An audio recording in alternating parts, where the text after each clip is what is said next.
Pemirsa, Menteri Agama Yakut Khalil Kaumas mengumumkan ibadah umroh bisa dilakukan pada Desember 2021. Jemaah umroh yang tertunda keberangkatannya akan diprioritaskan keberangkatannya. Kementerian Agama telah menyiapkan skenario penyelenggaraan ibadah umroh di masa pandemi.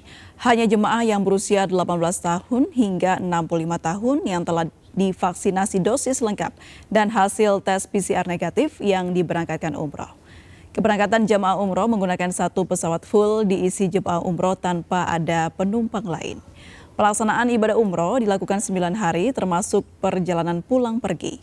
Dari 59.000 jemaah umroh yang tertunda keberangkatannya, pemerintah memprioritaskan keberangkatan kepada 18.700 orang yang telah memiliki visa dan siap diberangkatkan. Kementerian Agama telah menyiapkan skenario penyelenggaraan ibadah umroh di masa pandemi COVID-19. Hal ini disampaikan saat rapat kerja bersama Komisi 8 DPR RI dan Kemenak hari ini. Sebelum keberangkatan, jemaah wajib melaksanakan screening kesehatan 1 kali 24 jam sebelum keberangkatan secara terpusat di Asrama Haji Pondok Gede.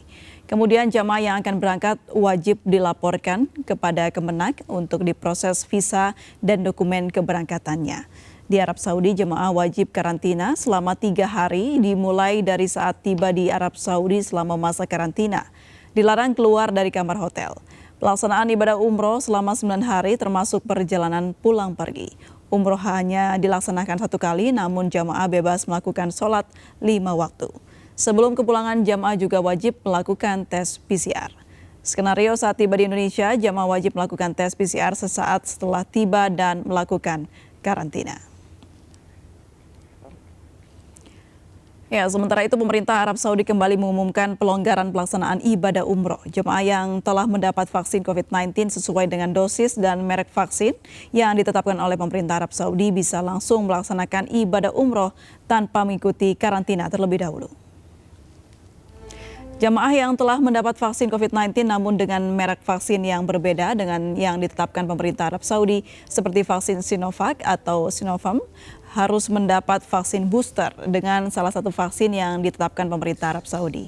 Selain pemberian vaksin booster, jamaah juga harus menjalani karantina selama 3 hari setibanya di Tanah Suci dan menyerahkan keterangan bebas COVID-19 dari hasil tes PCR yang berlaku 2 kali 24 jam sebelum melaksanakan rangkaian ibadah umroh.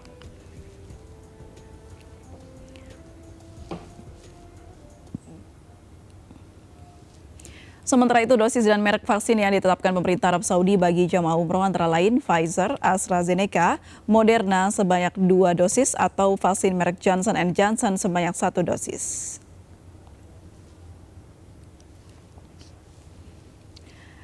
Pemirsa, pemerintah Arab Saudi resmi membuka pelaksanaan ibadah umroh bagi jemaah Indonesia. Keputusan itu berlaku mulai 1 Desember 2021. Kita akan membahas lebih jauh bersama Firman M. Nur, Ketua Umum Asosiasi Muslim Penyelenggara Haji dan Umroh Ampuri. Selamat sore, Assalamualaikum Pak Firman. Waalaikumsalam warahmatullahi wabarakatuh. Selamat sore. Baik, Pak Firman, ini yang kita ketahui bersama Otoritas Penerbangan Arab Saudi telah menerbitkan edaran ya Pak, memberikan izin penerbangan langsung kepada 6 negara. Salah satunya yaitu Indonesia. Tanggapan Anda seperti apa Pak? Ya, kami selaku Asosiasi Ampuri yang membawahi lebih dari 500 penyelenggara dan juga asosiasi lain dan seluruh penyelenggara umroh di Indonesia sangat bergembira dan mengapresiasi atas pengumuman dibukanya kembali kesempatan penerbangan langsung dari Indonesia yang berlaku mulai nanti malam, tanggal 1 Desember 2021 ini. Artinya bahwasanya status suspend kita yang semenjak Februari yang lalu sampai saat ini akhirnya dibuka.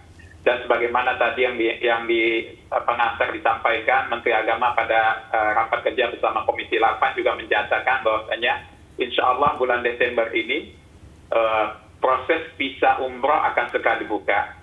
Sebagaimana kita ketahui bahwasanya sampai saat ini baru penerbangan langsung yang akan dibuka, sedangkan status visa umrohnya masih menunggu. Karena proses visa umroh itu hanya bisa dilakukan dengan proses e-visa umroh yang dilakukan oleh kami selaku penyelenggara. Dan sampai saat ini sistemnya masih lock. Namun bagaimanapun pembukaan pada besok hari tentu itu adalah harapan bagi kita semuanya. Semoga realisasinya segera, sebagaimana yang disampaikan oleh Pak Menteri Agama tadi, bahwasanya di bulan Desember ini akan ada keberangkatan. Iya, pembukaan. Dan kami melihat, melihat bahwa silakan Pak.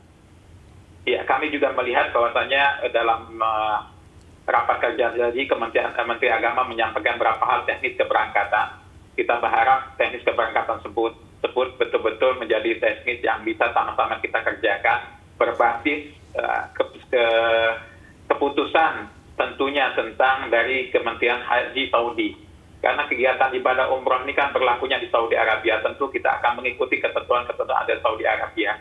Sedangkan sifatnya di dalam negeri, mari kita atur persiapan keberangkatan secara baik agar tidak terjadi klaster baru dari antara jamaah. Dan kami telah melakukan kesepakatan bersama Kementerian Agama pada saat umroh nanti dibuka untuk menjadi uji coba keberangkatan nanti para pimpinan perusahaan terlebih dahulu untuk memastikan bahwa kegiatan di setiap perusahaan nanti bisa sesuai standar agar para pimpinan perusahaan ini betul-betul memahami SOP dengan baik, dengan detail, dan bisa mengantisipasi hal-hal yang terjadi untuk memastikan pelayanan terbaik bagi jamaah setelah mereka menjalankan uji coba dan ketika jamaah diberi kesempatan setelahnya. Jadi ada rencana sebelum ini diberlakukan untuk jamaah umum, para pemimpin perusahaan travel begitu ya Pak ya, untuk bisa mencoba dulu ke sana seperti apa dan melihat lapangannya seperti apa untuk bisa dipersiapkan sebelum jamaah umum berangkat begitu Pak? Betul, karena perlu kita pahamin bersama, ketika pelaksanaan uji coba bulan November tahun lalu, diketemukan banyak sekali kendala-kendala di lapangan dan tidak bisa diantisipasi dengan baik. Nah, jadi kita berharap ketika pembukaan nanti perlu sekali uji cobanya dilakukan oleh para pimpinan perusahaan agar antisipasi atas kendala di lapangan bisa dilakukan dan bisa dilakukan perbaikan-perbaikan bersama atau setelah dilakukan evaluasi sehingga tidak pada saat jamaah yang tertunda hampir 2 tahun tadi disebutkan bahwa yang tertundanya akan menjadi prioritas utama kita beranggalkan, kami sangat setuju dengan itu. Tentu pada saat kita melayani mereka nanti, hal-hal teknis di lapangan sudah bisa berjalan dengan baik dan tidak ada kendala sama sekali. Baik, yang banyak dipertanyakan oleh masyarakat adalah kalau sudah dibuka penerbangannya Pak Firman, selanjutnya adalah berapa kuota yang diberikan untuk Indonesia dan juga melihat tadi sistem yang masih lock meskipun tadi penerbangan sudah dibuka ya Pak, seperti apa pembicaraan dari Kementerian Agama yang mungkin sudah berbicara langsung kepada Kementerian Arab Saudi Pak, apakah sudah ada informasi? Ya, sampai saat ini belum ada informasi tentang kuota dan kami meyakini Mbak bahwasanya untuk umroh pada tahun ini, sebagaimana semangat yang dilakukan oleh pemerintah Saudi untuk meningkatkan jumlah jamaah setiap saat waktunya, karena sebagaimana ketika dibuka di awal 1 Muharram atau 8 Agustus, mereka akan mencanangkan 60.000 jamaah umroh per hari. Kemudian sekitar 2 pekan setelahnya mereka tingkatkan menjadi 70.000. Dan bahkan sekarang sudah 100.000 per hari. Artinya sudah cukup besar sekali dan kami melihat tidak ada kuota sebetulnya karena 100.000 per hari itu jumlah yang sangat besar. Itu bahkan lebih besar dari pencapaian mereka ketika umroh di masa sebelum pandemi. Karena dengan 100.000 per hari artinya hampir 3 juta jamaah dalam 1 bulan dan 1 tahunnya lebih dari 30 juta. Sedangkan pencapaian mereka pada sebelum pandemi hanya 19 juta. Jadi insya Allah ketersediaan kuota untuk umroh ketika diberi kesempatan insya Allah akan banyak sekali. Baik, kalau bicara soal bagaimana penerbangan sudah dibuka dan juga tiket sudah didapat begitu yang Bapak katakan tadi, soal kuota tidak perlu dipikirkan. Nah sekarang adalah mekanisme yang tadi sangat dekat sudah dibicarakan mengenai vaksin yang menjadi syarat utama begitu dari pemerintah Arab Saudi, di mana ada beberapa vaksin yang harus menambah atau ditambahkan booster gitu Pak. Bagaimana mekanismenya? Apakah sudah ada keterangan dari pihak yang bersangkutan, Pak? Iya, Kementerian Haji Saudi Arabia kemarin melakukan press release yang menyampaikan tentang bagi siapapun yang telah mendapatkan visa umroh dan ingin berangkat menuju ke Tanah Suci, terbagi atas 2 kelompok. Kelompok pertama adalah kelompok yang sudah mendapatkan vaksinasi yang direkomendasikan oleh Saudi Arabia.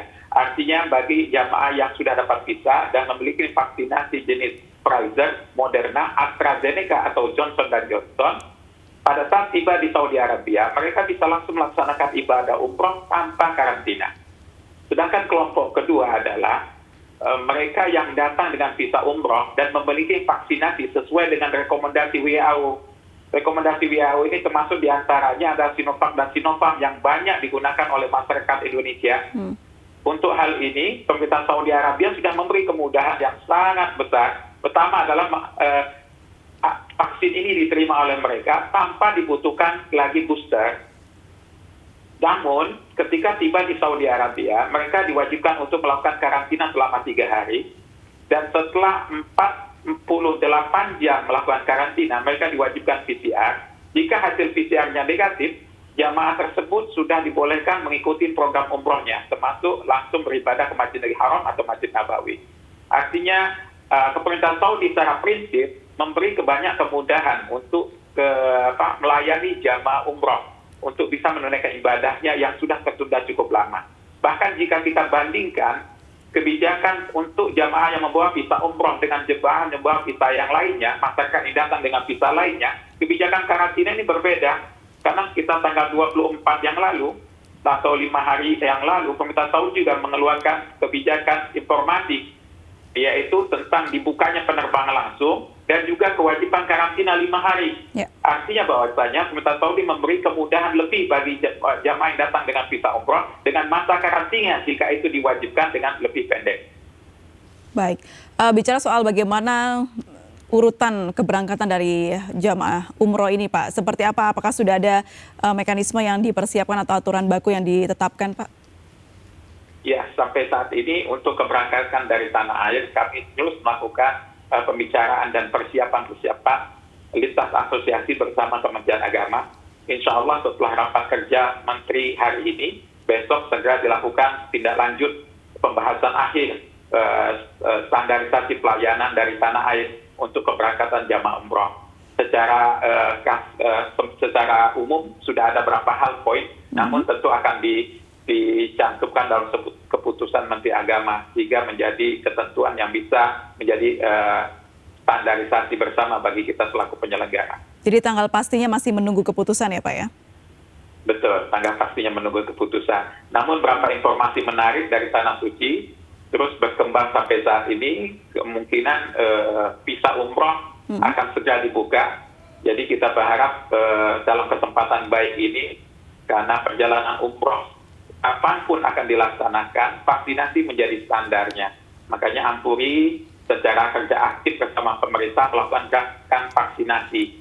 Dan kami juga menganjurkan para seluruh masyarakat yang berniat untuk melaksanakan ibadah umroh, segera lakukan vaksinasi secara lengkap, karena perlu waktu setelah vaksinasi kedua untuk bisa berangkat ke Tanah Suci minimal 15 hari setelah selesai melaksanakan vaksinasi kedua. Sehingga nanti pada saat niat tersebut betul-betul bisa terrealisasikan, tidak ada halangan lagi dari masalah vaksinasi. Karena vaksinasi menjadi syarat mutlak untuk bisa berangkat menunaikan ibadah umroh. Ya, pintu untuk beribadah umroh sudah dibuka. Nah, ini ada pertanyaan terakhir, Pak.